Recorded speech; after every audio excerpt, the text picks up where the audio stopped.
in and out. I mean, just like they're there 10 minutes, they're gone. Cape Coral police sending the SWAT team to one South Cape Coral home, and undercover detectives discovered that the owners were selling drugs. 41-year-old Andy Hyacinth and 32-year-old Stephanie Jennings, both in the Lee County Jail tonight on various drug charges. Police raided the home yesterday, and they say they found more than 20 grams of crack cocaine among some other illegal substances. 4 in Your Corner's Tony Sadiku is returning to that community tonight, where residents are very thankful and applauding the officers' efforts. Tony? Neighbors feeling relieved the day after Cape Police and SWAT teams served a warrant at this home in Cape Coral. The drug bust turning up cocaine, marijuana, and drug paraphernalia.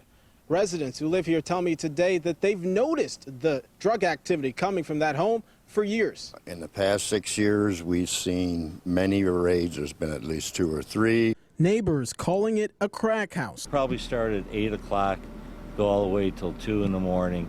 In and out. I mean, just like they're there 10 minutes, they're gone. 2 people are in custody facing drug possession charges after Cape Coral police served a search warrant to this home on Viceroy Street Wednesday. Taking the garbage out or something, and I'd find fentanyl wrappers like the kind that the pharmacies give the doctors to hand out. They'd be laying in my yard. SWAT team members raiding the home after police say 41-year-old Andy Hyacinth sold cocaine to undercover detectives. Stephanie Jennings also arrested on drug-related charges after more than 15 grams of crack cocaine was found on her. Today, the windows boarded up as shattered glass and pieces of the blinds mark yesterday's police operation. The neighbors appeared to be very much aware of what was going on at that residence, and they were very grateful for the actions of our SWAT team, Street Crimes and VIN unit yesterday. Detective Sergeant Dana Costin with Cape Coral Police tells me when it comes to drug busts, the SWAT team typically gets involved. What you tend to see is people who are engaged in the drug trade protecting their drugs and their cash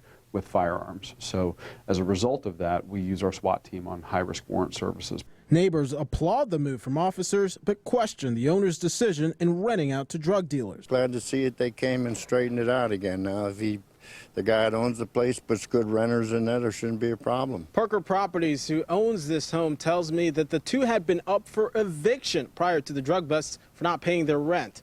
Right now, Hyacinth and Jennings are both being held at Lee County Jail for drug possession charges. For now, reporting Cape Coral, Tony Sadiku, Fox 4 in Your Corner.